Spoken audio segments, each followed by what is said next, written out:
Luc 2. Et c'est le texte qu'on va étudier ce matin. C'est un texte qu'on connaît depuis la tendre enfance, la naissance de Jésus. Et on fête Noël un petit peu avant le temps, nous autres. Il y en a qui vont attendre la Noël pour le lire, mais nous, on va l'étudier ce matin. Et avant de commencer, on va prier, si vous voulez bien. Notre Père du ciel, nous nous courbons devant ta parole est parfaite, ta parole elle est sans erreur, ta parole elle est l'expression de ton cœur, elle est la vérité. Notre façon d'interpréter des fois peut être fausse, mais ta parole est toujours vraie. Ta parole, elle ne peut pas être fausse parce que toi, tu es la vérité.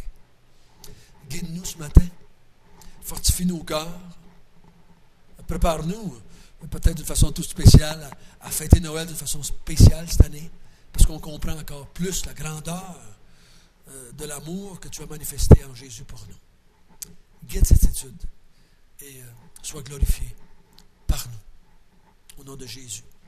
Amen.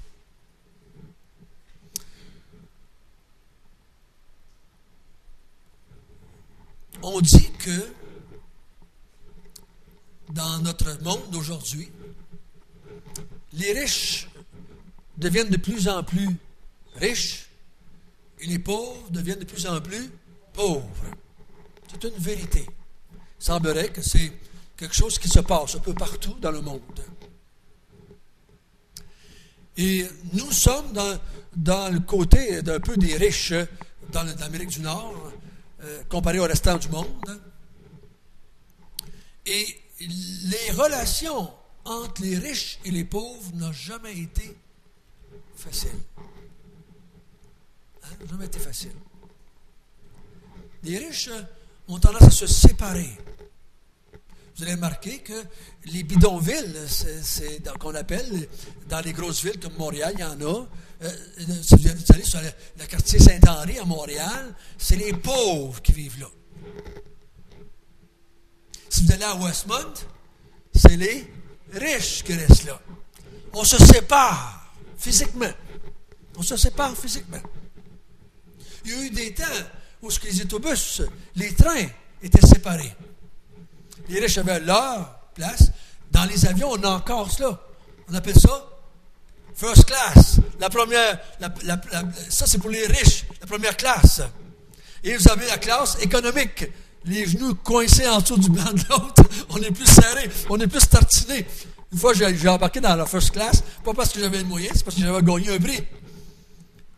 La place pour se coucher le soir, ils nous donnent une belle petite couverte chaude, puis les petits oreillers, puis le champagne, tant que t'en veux, si t'en veux. Puis vraiment, je dis à ma femme, profite-en parce que quand on débarque, on va être classe à terre. Là, on est des classes, on est en haut, mais disons, profitons-en. Ça dure 6 heures. Après ça, on est à terre. On a retombé sur nos pieds à terre. On se sépare. Les riches et les pauvres se séparent. Il y a des universités où les pauvres ne peuvent pas aller. On se sépare. Et ça faisait le même impact au temps de Jésus. Et une des raisons que les riches avaient de la misère à croire à l'Évangile, savez-vous pourquoi? C'est parce que c'est les pauvres qui l'ont reçu. Jésus est né parmi les pauvres, comme un pauvre. Il a vécu avec les pauvres. Il mangeait avec les pauvres. Ses parents étaient pauvres. Il avait un métier de pauvre. Jésus était pauvre. Donc les riches ont eu bien de la misère à croire qu'il était le Messie. C'était difficile pour eux autres. Et si moi, le pauvre que je suis, je me présente devant des gens qui sont des millionnaires, ils vont avoir bien la misère à croire ce que je vais leur dire. Surtout si je parle de façon économique et financière. Ils vont dire, montre-nous-les, t'es capable? Jésus va dire la même chose.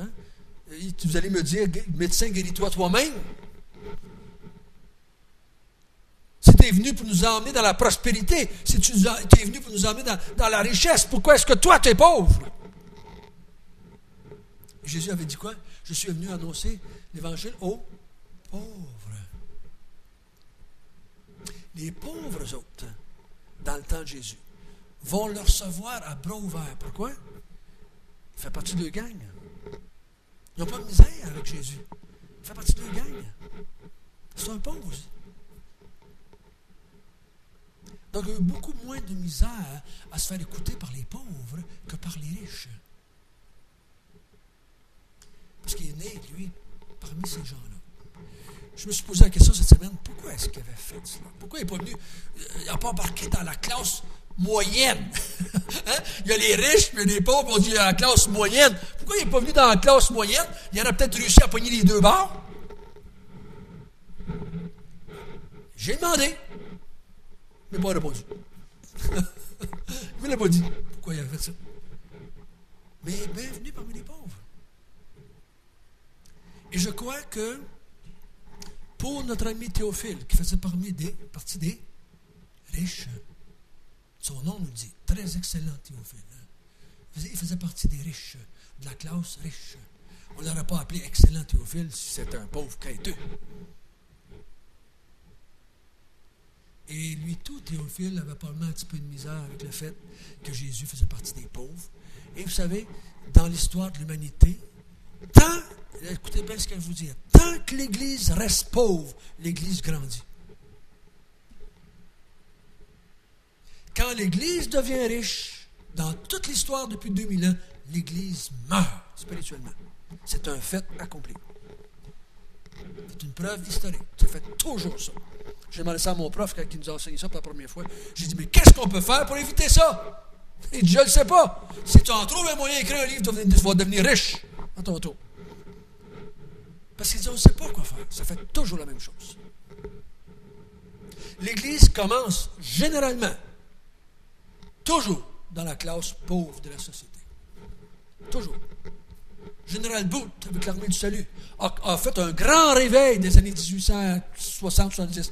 Parce qu'il a prêché l'Évangile aux pauvres, et les pauvres se sont convertis par milliers à travers le monde entier. Ils sont devenus riches, l'armée du salut ne fonctionne plus aujourd'hui. Georges Muller a travaillé avec les orphelins.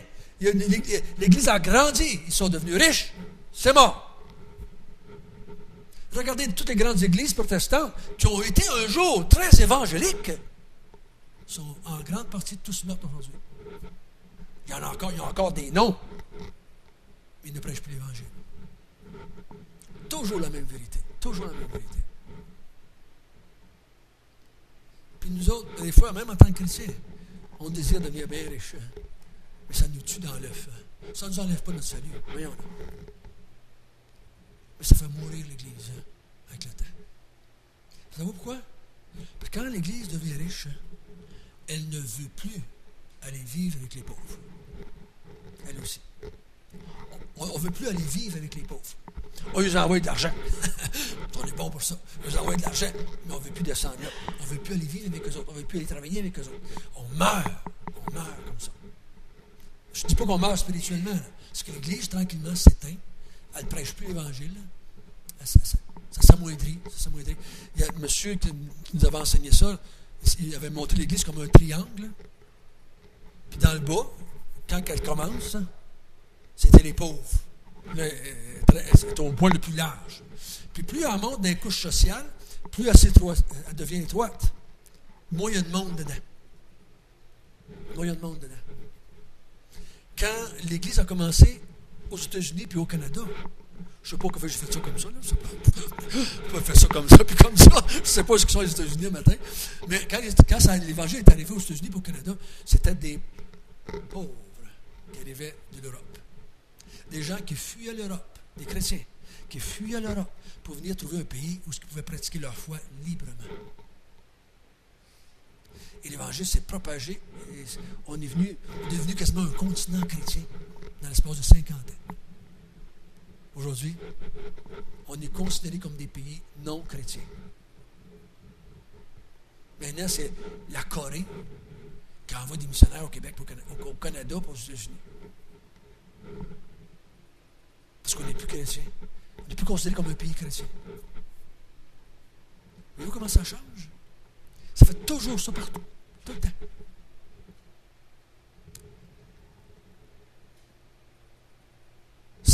d'envoyer de l'argent aux pauvres.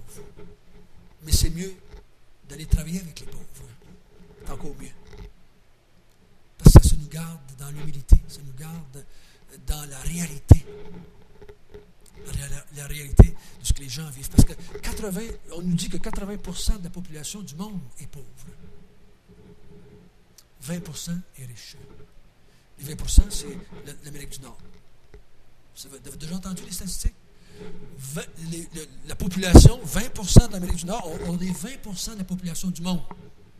OK? Mais on possède 80% des richesses. Le 80% du monde ont juste 20% des richesses. 80 et 20. Même chose. Tout le temps. Et je crois que ici, Luc va écrire à Théophile, puis il va dire, malgré que Jésus est né parmi les pauvres, et qu'il était lui-même un pauvre, parce qu'il dit, je ne possède rien dans ce monde. Hein? Jésus dit, je ne possède même pas une place où coucher ma tête. Je ne possède rien. Jésus avait, quand il a quitté la maison familiale à l'âge de 30 ans, il ne possédait rien. Je ne suis pas en train de vous dire qu'on doit tout vendre nos maisons le matin et qu'on doit s'en aller dans la rue. Non. C'est ce que je suis en train de dire. Mais Luc est en train de dire à Théophile, malgré qu'il est né parmi les pauvres, malgré qu'il a côtoyé en grande partie, pendant son ministère de 3 ans, en grande partie Jésus était avec les pauvres, et la plus grande partie de l'Église, si vous le dites, tu dis l'histoire des premiers 30 ans dans les actes des apôtres, l'Église s'est développée parmi les pauvres. Parmi les pauvres. Les riches persécutaient l'Église. Toujours été comme ça, tout le temps. Tout le temps, tout le temps. Et c'est encore de même aujourd'hui. C'est encore de même aujourd'hui. C'est un fait. Et Luc va écrire à Théophile, puis il va lui dire, regarde bien, Jésus est né dans une étape, t'as entendu dire ça? Hein? Comme ça, il faut être pas mal pauvre crétin, là. Moi, je suis né au monde chez nous, dans ma maison. Pas dans ma maison, mais dans la maison de mes parents. Parce que mes parents étaient trop pauvres pour aller à l'hôpital. Parce que dans la il fallait que tu payes pour aller à l'hôpital. Mes parents, ils ont décidé que ma mère a décidé qu'elle accouchait à la maison, puis elle faisait venir une sage-femme, puis si ça se compliquait, il y avait un médecin qui venait. Mais je pense qu'il y avait toujours un médecin qui venait faire un petit tour pour voir si tout avait été correct. Mais on était des pauvres. Moi, j'étais au monde de famille pauvre, puis j'ai élevé mes enfants dans la pauvreté, puis le gouvernement me déclarait pauvre, en dessous du seuil de la pauvreté. En dessous du seuil de la pauvreté. J'étais plus bas que les pauvres. J'écrivais au gouvernement, puis je leur disais, donnez-moi de l'argent, j'arrive pas. Puis ils m'envoyaient 10 000 $ par année. Dans les années 80, moi, 90, c'est comme ça que j'ai vécu avec mes 6 enfants. Puis j'étais pasteur d'une église, on n'avait jamais assez d'argent pour vivre. C'est le gouvernement qui nous faisait vivre. On n'avait pas d'argent. Pauvre. Pauvre. On n'était pas capable. Juste depuis que nos enfants sont partis, qu'est-ce qu'on est devenu assez vieux? Qu'on a commencé à se mettre un peu d'argent de côté pour la retraite, parce qu'on n'avait pas. On n'avait pas de scène noire. Pauvre. Mais il dit, malgré qu'il est né au monde parmi les pauvres, et qu'il était lui-même un pauvre, laisse-moi te raconter comment il est né au monde, afin que tu puisses croire quand même qu'il était le roi d'Israël, le Dieu du ciel, le sauveur du monde. Il fallait qu'il donne des faits. Moi, je trouve ça, c'est la première fois, depuis 30 ans que je suis chrétien, ça fait 25 ans que j'enseigne la Bible, que je m'arrête pour voir cette facette-là de l'évangile de Luc. Hein, où est-ce que Luc donne des faits historiques, géographiques, sociaux, pour amener quelqu'un à la foi. C'est la première fois que je repense à ça. Il veut fortifier la foi des chrétiens en lui donnant des dates, des lieux, des noms de villes. C'est vraiment spécial ce qu'il fait. Il donne juste des faits historiques afin que le gars il peut planter sa foi dans la terre, dans le sol, dans quelque chose d'humain. Si quelqu'un vous dit une fois, hein, ouais, ça s'est passé ça une fois, là. Là, tu dis, où ça s'est passé? Je sais pas trop, là, mais ça s'est passé à quelque part. Quand? Ben, je sais pas, là, quand ça s'est passé, mais ça s'est passé. Où? Oh, je sais pas où, mais là, plus il y en met, puis tu dis, tu voulais ton enfant? Si tu ne sais pas où, puis quand, puis comment, tu ne sais rien. Toi, ce que tu me dis que c'est vrai, c'est ce que tu me racontes. Mais quand tu commences à dire, ça s'est passé à Saint-Jovite, en 1999, sur telle rue, c'est tel personnage qui a vécu ça, ça commence à mettre du poids sur ce que tu dis, parce que je peux aller, quoi? Vérifier. Avez-vous déjà dit ça à quelqu'un? Fais attention à ce que tu dis, c'est pour compter à d'autres. Avez-vous déjà dit ça à quelqu'un? J'ai déjà dit ça souvent. Attention à ce que tu dis, là, je vais aller le compter à d'autres. On peut-tu vérifier ce que tu dis? Ici, Luc, il va faire la même chose avec Théophile.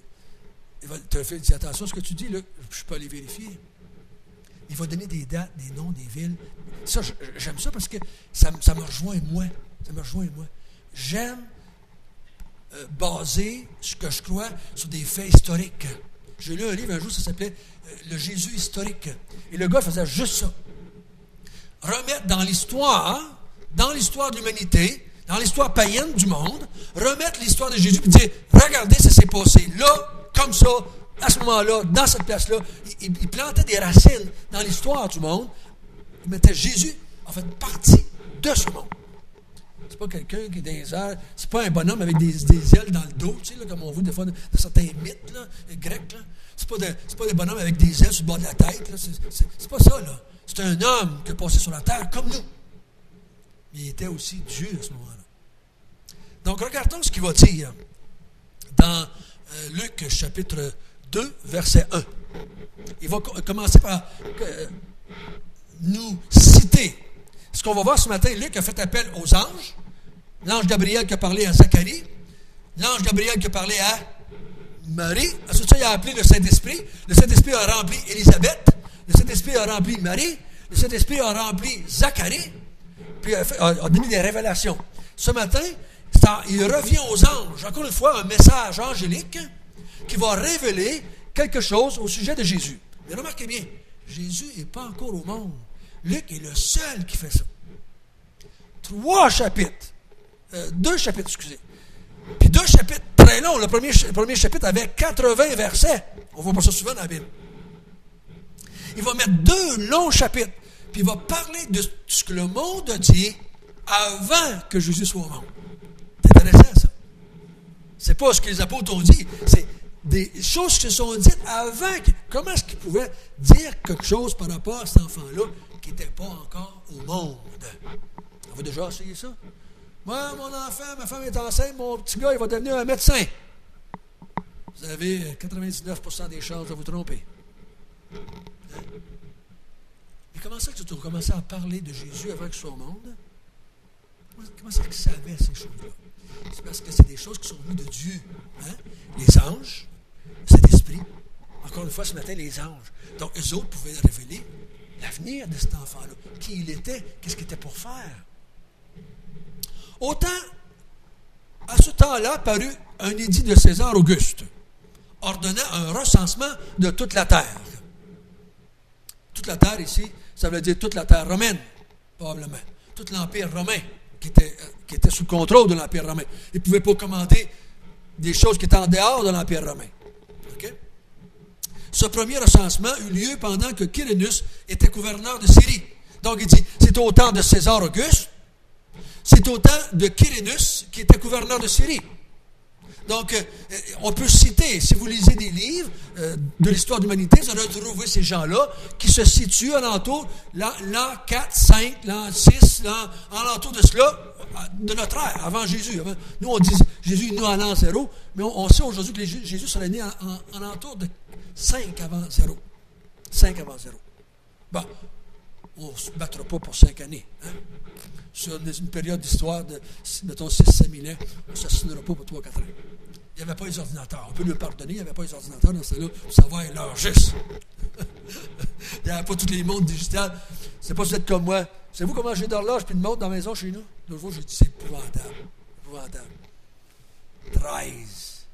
On est 2 personnes dans la maison. 13 montres puis cadrans. On a des cadrans sur tous les murs, puis sur notre main, puis sur nos ordinateurs dans nos poches. On en a partout dans le char, dans le garage. Il y en a partout. J'ai dit, on est pogné avec le temps, je pense. À quelque part, le temps a beaucoup d'importance chez nous. Je dis ça pour ça. Une parenthèse, on la referme, c'était gratis. Ça s'est passé à ce moment-là. au temps de César Auguste, puis au temps de Quirinus, qui était gouverneur de Syrie. Dans la Syrie, on pouvait embarquer un petit peu, au temps de Quirinus, le nord d'Israël s'est joint, la Galilée s'est joint à la Syrie. C'était une division de fait à ce moment-là, mais ici, Luc n'en fait pas mention. Très excellent Théophile, étant lui-même faisant partie de la Gomme, puis probablement un Romain, ou un citoyen romain, il connaissait ces choses-là, il savait. Okay? Premier recensement, il semblerait que c'était le premier à ce niveau-là. Tout le monde se sait savoir, c'est-tu le premier du monde, c'est-tu le premier au temps de César, c'est-tu le premier au temps que Quirinus. Théophile devait savoir de quoi Luc parlait. Nous, c'est pour nous autres, c'est plus dur parce qu'on est plus loin, mais certains, si on lirait l'histoire, on pourrait probablement retrouver ces choses-là qui se parlaient à ce moment-là. À cause de ce recensement-là, tous allaient se faire inscrire chacun dans sa ville. Chacun allait dans sa ville, mais pas dans la ville où ils vivaient, dans la ville de leur ancêtre. C'est pour ça que Joseph, au verset 4, aussi monta de la Galilée, de la ville de Nazareth, pour se rendre en Judée, dans la ville de David, appelée Bethléem, parce qu'il était de la maison de David et de la famille de David, afin de se faire inscrire avec Marie, sa fiancée, qui était enceinte. Pendant qu'il était là, le temps où Marie devait accoucher arriva. Elle enfanta son fils premier-né et l'emmaillota et le coucha dans une crèche parce qu'il n'était pas place pour eux dans l'hôtellerie. Donc, quand est-ce que la révélation va être donnée? Quand est-ce que cet ange est venu pour dire ce qu'il avait à dire par rapport à Jésus? On l'a ici quoi? Au temps de César Auguste, au temps de Quirinus, qui était à ce moment-là gouverneur de Syrie, au temps du recensement, où est-ce que tout le monde se déplaçait pour aller se faire inscrire dans la ville de leur ancêtre. C'est au temps où est-ce que Joseph et Marie sont descendus, au temps où Marie est enceinte et qu'elle avait accouché. C'est juste après l'accouchement de Marie, ou en même temps que l'accouchement de Marie, que cette révélation-là a eu lieu. Bon, on la précise pas mal, hein? Un événement mondial, on pourrait dire. Il a descendu quelque chose qui se passait en Israël. Il a descendu à quelque chose qui se passait à Bethléem. Il a descendu au niveau d'un couple, puis au niveau d'une femme. Il a fait de l'entonnoir. Hein? Il a fait ça très large, puis il est descendu. C'était au moment où Marie a accouché que la révélation est venue des anges. C'est à ce moment-là. Donc, il embarque la naissance de Jésus dans l'histoire du monde. Puis Théophile, lui qui connaissait probablement l'histoire, comme nous autres, si on parlait de notre histoire du Québec depuis 50 ans, j'ai des chances de savoir. Hein? Un peu plus que quelqu'un qui est né avant, ou quelqu'un qui n'est pas encore, qui va naître plus tard. Ceux qui sont là, à ce moment-là, ils savent qu'est-ce qui se passe. Donc, si nous autres, on dirait, c'est au moment qu'Intra-Ouest a vendu à Fortress, à Tremblant. On dirait, ah oui, je vivais à Mont-Tremblant, je sais de quoi tu parles. Parce que j'ai eu conscience dans les journaux, dans les publicités, dans le Canal 4, qui est le canal de Mont-Tremblant. J'ai entendu parler, j'ai vu des journaux, j'ai parlé avec ma fille parce qu'elle est secrétaire dans ce journal-là, que ça s'est passé comme ça. Intra-West a fini par vendre à une compagnie qui s'appelait Fortress Investment aux États-Unis. Notre Mont-Tremblant, la compagnie qui était là, est devenue une compagnie américaine en 2006, 17 octobre 2006. Je te faisais pour moi d'être au courant. Pourquoi? Je vivais là, à ce moment-là. Mais Théophile ici, lui, il peut placer dans le temps la naissance de Jésus parce qu'il vivait là, à ce moment-là. Il vivait là. Il aurait pu partir tout de suite pour aller voir ça. Mais on ne sait pas quand Luc a écrit ça, ça faisait longtemps que c'était passé, là. Hein? Peut-être 20 ans, 25 ans, 30 ans, c'était passé, peut-être 40 ans. Donc, Théophile, il aurait pu aller vérifier de certaines choses. Quelqu'un, probablement, aurait pu aller prendre des rouleaux qui avaient été probablement entreposés à Rome, de ce recensement-là, qui avait été demandé par César, parce qu'on recensait tous les pays. Pourquoi qu'on faisait le recensement? Pour savoir comment de taxes on était pour avoir. savoir comment le paiement, savoir comment l'armée était grosse, savoir comment ce qui est. On savait toutes ces choses-là. Donc, le gouvernement va dire, comme on le fait aujourd'hui, hein, si vous allez sur l'Internet, Statistique Canada, vous pouvez savoir un paquet de choses, qu'est-ce qui se passe au Canada. Le gouvernement prend des décisions à partir de ça. Ça se faisait pareil à ce moment-là, mais ça ne prenait pas 2 semaines à le faire, ça prenait 2 ans à le faire. Et le gouvernement va dire, on a 2 millions de payeurs de taxes, ça va nous rapporter ça, on a tant de soldats, on a tant de ci, on a tant. Donc, on peut faire des décisions économiques, politiques à ce moment-là. Donc, ici, la révélation au sujet de Jésus qu'on va entendre ce matin, qui vient d'un ange, est quelque chose qui s'est passé dans le temps de notre histoire humaine. C'est pas passé dans une autre dimension. C'est une autre planète. Il y en a qui veulent nous faire penser que ça s'est passé sur une autre planète. Ça s'est passé ici. Dans notre monde à nous autres. Dans une ville qui s'appelle Bethléem. Je suis allé, quand j'étais là plusieurs années, je suis allé voir la petite grotte, il semblerait, où Jésus serait né. On est loin d'être sûr que c'est celle-là. Mais il y en a une, qu'on dit. Fait qu'ils nous font payer 2 piastres pour rentrer. Mais c'était quelque chose de semblable à ça. C'était peut-être comme ça. Il y en a 2, 3. Fait que Jésus s'est né 2, 3 fois. Fait que chacun charge 2 pièces à chaque fois. Si tu vas voir les 3, peut-être que tu as une chance de plus de voir ce que c'est né. On n'est même pas sûr qu'on est encore là. Mais Luc, lui, il sait que c'est là. C'est à Bethléem. Mais il ne précise pas dans quelle grotte, dans quelle maison. Et la raison qu'il est né dans une étable, comme les pauvres, c'est quoi? Parce qu'il n'y avait plus de place dans l'hôtellerie. À cause de toute ce va-et-vient-là. Mais habituellement, il y a beaucoup d'auteurs qui se posent la question, mais pourquoi est-ce que Marie et Joseph n'ont pas été dans leur famille, qui était la coutume dans ce temps-là? Dans la famille, les hôtels, les Westin, il n'y en avait pas dans ce temps-là. Mais et la plupart du temps, c'est probablement à cause de la grosse foule qui était là. C'était tous des descendants de David, ils sont tous venus là en même temps. On ne sait pas combien de temps ils ont eu pour aller signer le papier, pour aller s'enregistrer. Ils ont eu 2 semaines, ont eu 2 mois, ont eu 1 an? On ne sait pas. Fait que s'ils ont eu 2 semaines ou 1 mois, tous ces gens-là qui descendaient de David se sont ramassés à Bethléem, qui était la ville de David. Donc, ça en faisait du monde là à ce moment-là. C'est peut-être beaucoup de parentés sont venus, dépendamment comment tu étais loin dans la gang, c'était peut-être difficile de trouver une place pour aller coucher. Et Marie, étant proche d'accoucher, elle ne pouvait pas se ramasser dans le salon. Elle cherchait une place pour avoir de la tranquillité pour accoucher. C'est ce qui était normal aussi, n'est-ce pas?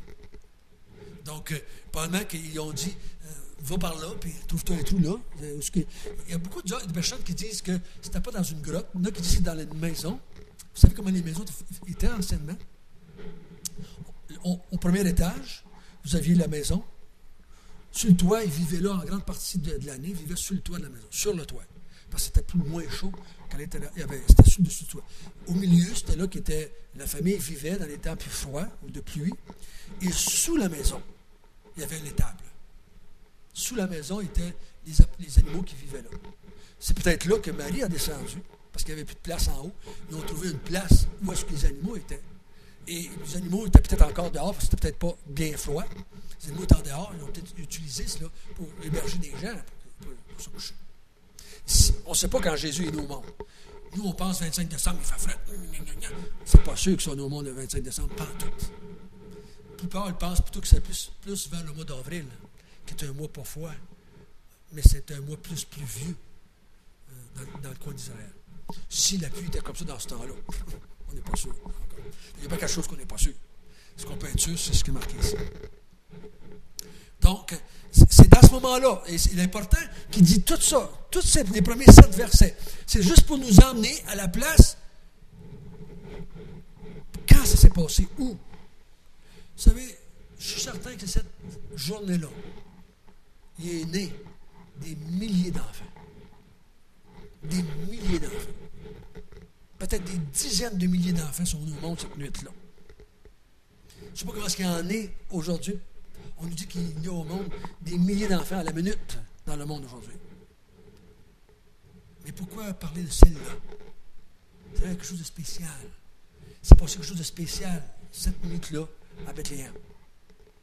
Et c'est ce qu'on va voir. Maintenant, on a vu la place, le moment de la révélation. Maintenant, on va voir le contenu de la révélation.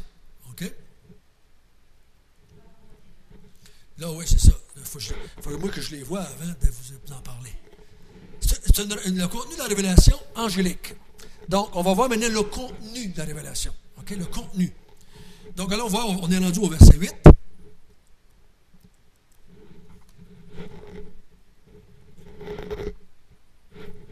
Il y avait dans cette même contrée des bergers qui passaient dans les champs les veilles de la nuit pour garder leurs troupeaux. Donc, la révélation va se faire à des bergers faits par un ange. OK? Donc, excusez, verset 9, il faut lire aussi. Et voici un ange du Seigneur leur apparut, et la gloire du Seigneur resplendit autour d'eux. Ils furent saisis d'une grande frayeur. Donc, à qui est-ce que la révélation va être faite? Elle va être faite à des bergers. Les pauvres de la classe sociale. Et quand les mages sont venus, ils cherchaient le roi d'Israël. Ils sont allés où? Ils sont allés dans les grottes, dans les étables, chercher le Messie. Ils sont allés où?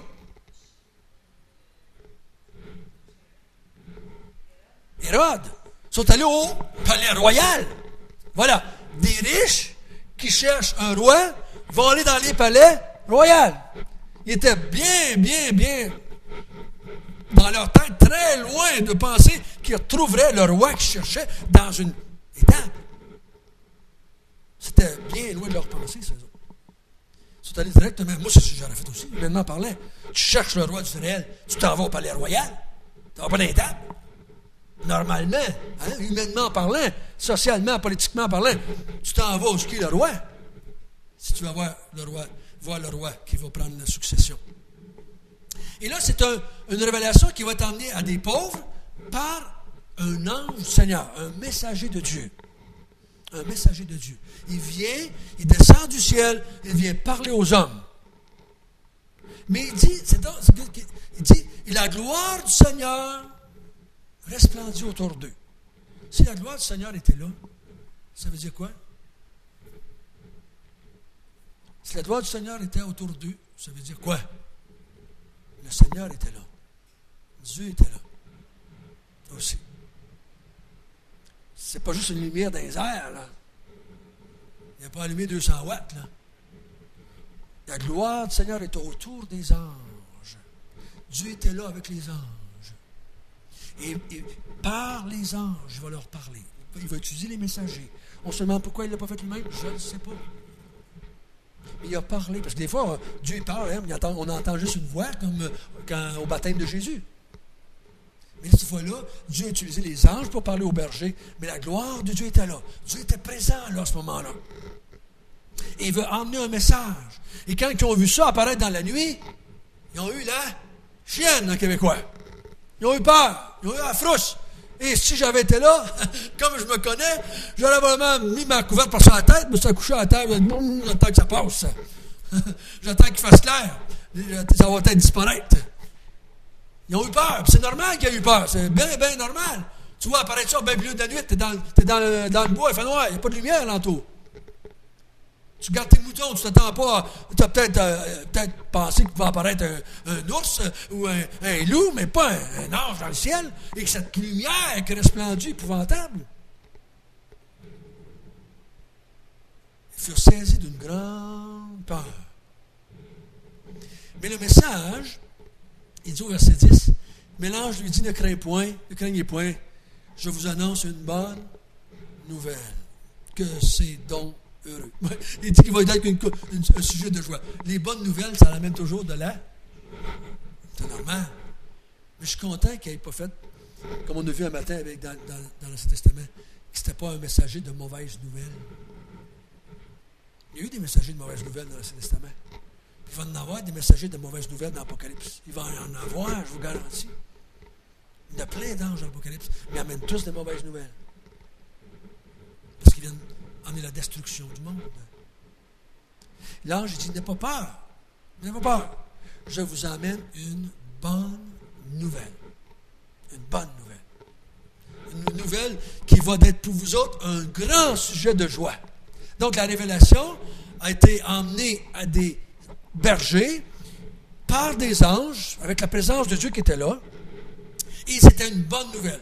Donc, ce que l'ange a à dire, il les met à l'aise, puis il leur dit, c'est une bonne nouvelle que j'ai à vous dire. Quelle est donc cette bonne nouvelle? C'est aujourd'hui dans la ville de David, il vous est né un sauveur, qui est le Christ, le Seigneur. Dans la langue originale, on pourrait traduire, il vous est né un sauveur qui est Christ Seigneur. Il n'y a pas d'article dans la langue originale, il n'y a pas de le. Le Christ ici, là, Christ, là, vous savez bien ça, essayez de retenir ça. Christ, ce n'est pas le nom de Jésus. C'est la fonction de Jésus. C'est devenu son nom, mais ça n'a jamais été son nom. Son nom, c'était Jésus. On va le voir tout à l'heure. Son nom, c'est Jésus. Christ, c'est sa fonction. Dans le texte original, c'est un adjectif. Fait que devant un adjectif, on ne marque pas le Christ. On marquerait, c'est un sauveur qui est le oint, qui est oint de Dieu, qui est oint du Seigneur. Okay? Le mot Christ veut dire oint. Il dit, vous êtes né un sauveur qui est oint du Seigneur. Fait que là, le oint devient un adjectif. Okay? C'est un sauveur oint par Dieu. Donc, c'est Dieu Seigneur qui envoie, qui a oint quelqu'un dans le ciel, puis il l'envoie sur la terre pour vous sauver. C'est le oint. Donc, ici, il dit, Dieu a suscité dans la lignée de David un sauveur qui est votre Messie et qui est envoyé par Dieu. Mais ici, il va plus loin. Il dit, il est Christ Seigneur. C'est-à-dire qu'il déclare que le Sauveur va être Seigneur. Ce Sauveur-là qui va naître dans la famille de David, il est le Christ et il est le Seigneur. C'est intéressant. Juste quelques mots, mais c'est des mots qui sont bien importants pour nous autres. Ce n'est pas le Christ du Seigneur seulement, mais c'est aussi le Seigneur. Tout à l'heure, c'était la gloire du Seigneur resplendissait. Hein? Maintenant, il dit, le Sauveur, ça va être aussi le Seigneur. Et j'ai fait une recherche dans l'Évangile de Luc. Le mot Seigneur est employé constamment dans les premiers 2 chapitres, chapitre 1, chapitre 2. Le mot Seigneur revient 21 fois et c'est toujours Dieu, le Père. Dieu le Seigneur dans le ciel. Pas Dieu le Père, mais Dieu dans le ciel. Le mot Seigneur est employé toujours pour Dieu. Et ici, il dit que le Messie, ça va être Dieu. Fait chair. Ça va être Dieu fait chair. Cet enfant qui va naître, qui est né dans la ville de David, ça va être le sauveur du monde, et il est le oint, et il est le Seigneur. Toute une déclaration. Toute une déclaration. Ce n'est pas un enfant ordinaire. C'est pour ça qu'il n'étant pas un enfant ordinaire, sa naissance n'a pas été ordinaire. Ce qui s'est passé alentour de ça, c'était pas ordinaire. Fait qu'il est en train de dire à Théophile, hey, même si c'est un pauvre, regarde ce que les anges ont dit de lui. Regarde ce que les anges ont dit de lui. Et là, il leur dit, pour le trouver, allez, il fallait le trouver dans une crèche, emmailloté, couché, un enfant emmailloté, c'est-à-dire qu'il est très jeune, et couché dans une crèche. Et soudain, il se joignit une multitude de l'armée céleste, louant Dieu et disant, gloire à Dieu dans les lieux très hauts, et paix sur la terre parmi les hommes qui l'agréent. Donc, il est en train de dire aussi, ça fait partie de la révélation. Il dit que l'ange, il leur dit, c'est une bonne nouvelle, et c'est dans la ville de David.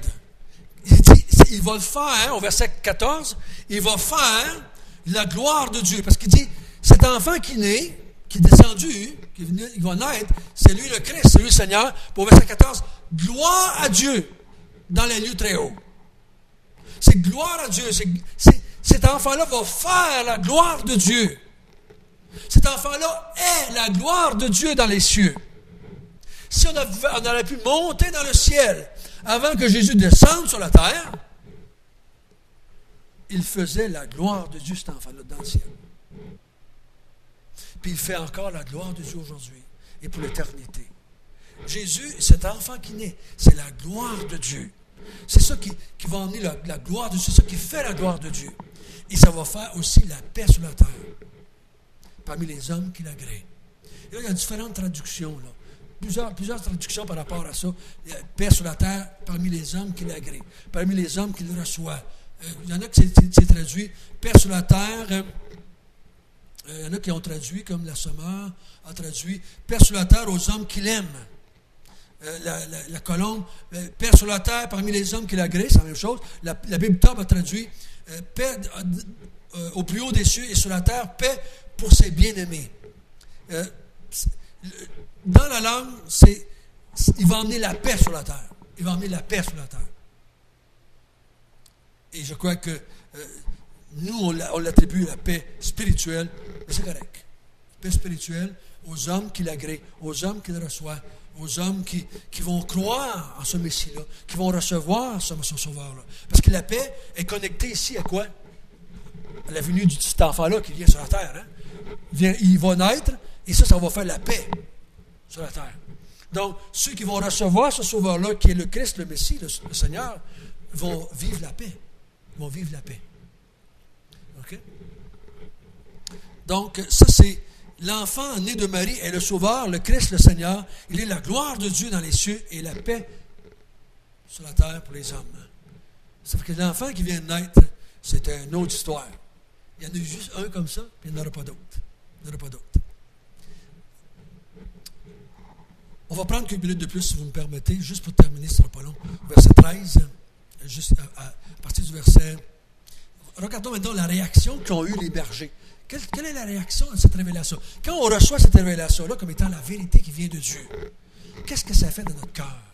Qu'est-ce que Luc voulait que ça fasse dans le cœur de Théophile? Et qu'est-ce que ça doit faire dans notre cœur à nous, qui vivons 2000 ans plus tard? Quand les anges ont quitté, au verset 15, quand les anges ont quitté pour le ciel, les bergers se dirent entre eux, « Allons donc jusqu'à Bethléem, voyons ce qui est arrivé, ce que le Seigneur nous a fait connaître. » Le Seigneur veut nous faire connaître de quoi? Qu'est-ce qu'on fait dans ce temps-là? Si tu avais cru le message des anges, qu'est-ce que tu fais? Tu pars en courant, tu vas aller voir.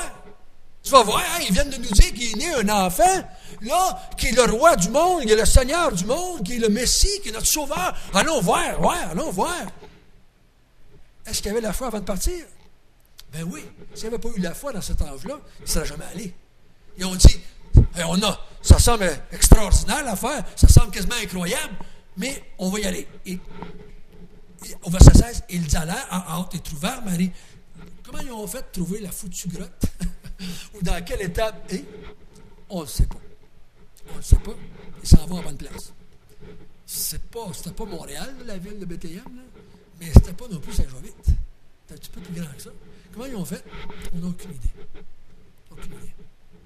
Est-ce que c'est le seul? Est-ce qu'ils ont trouvé la plus proche? Est-ce qu'il était... Il y en a, là, quand tu vas à Bethléem, là, ils mettent la grotte qui dit que Jésus est né, là. Et comme sur le bord, juste en bas, c'est une espèce de grand champ. Qui dit probablement que les bergers étaient juste là. Juste en bas dans le champ. Hein?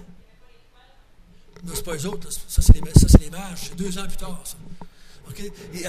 Ils disent que probablement les bergers étaient en bas, étaient bien proches de la grotte.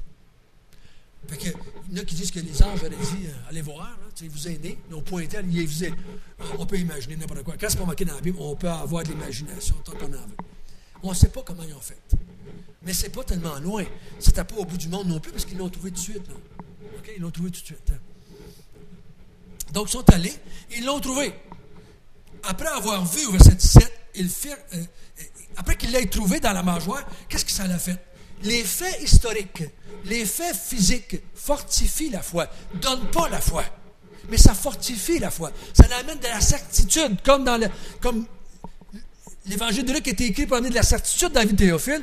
Quand tu vois un ange, tu vois ça semble tellement extraordinaire, mais quand tu rentres dans l'étable, tu vois l'enfant, tu vois Marie, tu vois ça, ben, c'est vrai. Regarde, c'est vrai, l'ange qui nous a dit, c'est vrai. Ça fortifie la foi. Ça fortifie la foi. Ça ne donne pas la foi, ça la fortifie. Ils ont cru à l'ange avant de voir l'enfant. Et ça, c'était la réaction. Au verset 18, qu'est-ce qu'ils ont fait après? Et tous ceux qui les entendent, au verset 17, excusez. Après avoir vu, ils firent connaître ce qui leur avait été dit au sujet de cet enfant. À qui vous pensez qu'ils ont compté ça en premier? À qui vous pensez qu'ils l'ont dit en premier? Non. Je pense qu'ils l'ont dit à Marie et à Joseph en premier. Moi, j'ai été Marie et Joseph. Venez vers ici, vous autres. Vous allez avoir un bébé. Venez vers ici, là. Ils ont dit, mais on a vu un ange. Ils vont dire tout après, Marie, elle repasse ça dans sa tête, qu'est-ce qu'elle vient d'entendre? Ils ont dit, on a vu un ange qui est arrivé dans le ciel. La gloire de Dieu était là. Il nous a dit que le sauveur du monde était venu au monde. C'était le oint de Dieu. C'était le Seigneur lui-même. On vient d'entendre une chose extraordinaire, une bonne nouvelle nous a été annoncée. Marie, elle devait être, puis Joseph devait dire, il devait être fier de leur enfant. En tout cas, moi, je dois être fier un peu vite. Ils savent bien qu'on est en fait là-dedans, mais en tout cas, c'est ton enfant pareil. Ils devaient être fiers. Les autres, ça devait faire leur joie. Et on va se marquer, et tous ceux qui entendirent furent étonnés de ce que leur disaient les bergers. Quant à Marie, elle retenait tous ces événements et en cherchant. Oh, je ne suis plus dans la bonne traduction là. C'est pour ça que je m'étais un peu perdu. Tous ceux qui entendirent furent dans l'étonnement de ce que leur disaient les bergers. Marie gardait toutes ces choses et les repassait dans son cœur. Les bergers retournèrent, glorifiant et louant Dieu pour tout ce qui avait été entendu et vu, qui était conforme à ce qui leur avait été annoncé. Donc, les anges, les bergers, qu'est-ce qu'ils ont fait? Ils sont allés voir, ils ont été émerveillés de voir l'enfant, ils ont raconté ça aux autres, qui étaient proches, qu'est-ce qu'ils avaient vu et entendu. Et là, encore, remarquez bien que Luc, encore une fois, met beaucoup de témoins. Hein? Beaucoup de témoins. Des bergers, on ne sait pas comment ce qu'ils étaient, au moins deux, mais c'est pluriel. C'était un groupe de bergers. Ils s'en vont, s'en allant. Ils arrivent. Je ne pense pas qu'ils l'ont dit avant d'arriver. Je pense qu'ils sont allés voir avant de venir. En tout cas, si c'était moi, j'aurais fait ça. J'aurais été voir. Ah, c'est bien vrai, c'est arrivé. Ils ont raconté ça à Marie et Joseph. Et en s'en tournant, là, ils commencent à le dire à tout le monde alentour. Ils commencent à le dire à tout le monde qui voit. Ils commencent à raconter tout ça. Et beaucoup de gens ont été témoins ce soir-là. Beaucoup de gens ont été témoins et ont su que Dieu avait parlé par un ange et avait dit, le Messie est né, est arrivé. Je crois que ça a dû être. C'est marqué, c'était étonnant. Il était dans l'étonnement. Pourquoi? Parce que ça ne fitait pas dans l'ensemble. Tout le monde allait dire, mais le Messie est venu au monde. Il pensait que c'était un être très haut placé, un roi, le descendant de David. Il était pour être le roi d'Israël. Tout le monde s'attendait à avoir quelqu'un de très, très spectaculaire. Mais c'est un enfant dans une crèche, né de parents pauvres. Parce que ça avait été riche, le Marie et Joseph. Ça aurait été riche. Il n'aurait pas été dans une crèche, vous savez ça comme moi. Il aurait fallu quelqu'un les aurait invités. Parce qu'on invite les riches à coucher chez nous, les pauvres, on les en rue. Hein? C'est la tendance humaine, n'est-ce pas? Tendance humaine. Quelqu'un qui arrive chez nous en Cadillac, on le reçoit bien mieux que quelqu'un qui arrivera à Hayon. Les cheveux là de sa tête, tout ça. On les reçoit pas mal moins ceux-là. Ça fait partie de la vie, de notre vie de pécheur. On est comme ça. Il était étonné de ce qu'il entendait. Mais Marie, elle avait enregistré ce que l'ange avait dit. Hein? Elle avait enregistré ce que Élisabeth avait dit. Et elle a enregistré ce que les bergers viennent dire, parce qu'elle n'était pas là quand Zacharie a parlé. Elle était partie, elle ne sait pas ce que Zacharie avait dit. Mais elle a les gens, elle additionne ça. Et elle sait bien que cet enfant-là, c'est quelqu'un de spécial, extraordinaire, qui va faire quelque chose de merveilleux, qui va sauver le monde. Moi, j'appelle ça une bonne nouvelle. Une bonne nouvelle. On peut être dans la joie ce matin. Notre Jésus est le sauveur du monde. Les anges l'ont dit. Dieu a approuvé ça. Et ce n'est pas quelque chose des airs, quelque part. C'est quelque chose qui est dans notre histoire, l'histoire de notre humanité, l'histoire qu'on peut vérifier, qu'on peut aller toucher. Et quelque chose qui était... si on pouvait retrouver les rouleaux de ce recensement-là, probablement qu'on retrouverait Marie et Joseph à Bethléem. On retrouverait dessus. Je ne pense plus qu'ils existent, là, mais si ça existerait encore, on pourrait les trouver dessus, parce qu'ils ont été allés là. Prions ensemble. Notre Père du ciel, merci de nous avoir fortifiés dans la foi. Merci de nous avoir montré que ton Fils est né, bien né d'une femme. Il était emmailloté comme un enfant, parce qu'il était un enfant, très humain.